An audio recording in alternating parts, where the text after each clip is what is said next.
Hei te rā tapu te tākoro tuatahi a ngā warapi ara kia Itāria. Nā hei tēnei haora tonu whakatau ai te iwi kāinga o Ngaitahu i tētahi atu o ngā kapa nui o te ao Whutupōro, arā ia ingarangi ki tēnei whenua me whakawhiti atu tātou i Nainiki o te poti. Kei reira a Irena Smith e whangamai ana, no reira tēnā koe Irena. E hara anake ko te kapa o Ingarangi kei te whakahihiko i te hau kāinga o konei. Tērā tētahi whakaaturanga haka kei ngā ngutu o te marea. He tirohanga anō tēnei nā Rachel Rākina ki te āhua o te haka.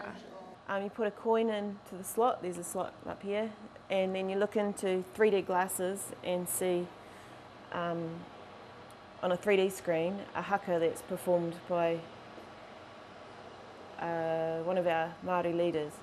Ko te whakaaro nei he mea tango i ngā whakaaturanga mahi ai, arā ko te hanga o te pauhaka, he rite nei ki te ure. The shape of this has caused some concern and it's needed a lot of talking to talk through why it's the shape that it is.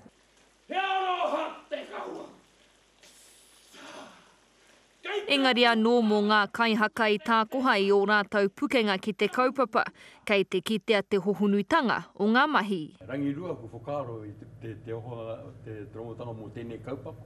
Koe no ata whakaaro ngia e te whakamārama mai ki au te hohonuitanga o te kaupapa, ka huri taku te hene ngaro. Ka tū te pauhaka ki te puku o te taone o te poti, hei ki te ngā manuhiri o te ao. He mea tautoko e te kaunihera me te runanga o Ngaitahu. Mō ngā kanohi rongo nui o tēnei whakaaturanga, he mea nui kia whakaatu i te tino mana o te haka me te tāne ki te ao. Ke kitea te wairua te āhua o te tanata whenua. Ke korei e noho iru nei te pōhehe tana, tēnei mea o te haka nei nā, ka haka noho iru nei te papatākaro.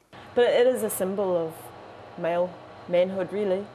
Hei te praere ka whakatū whera te kaupapa me tētahi haka nui.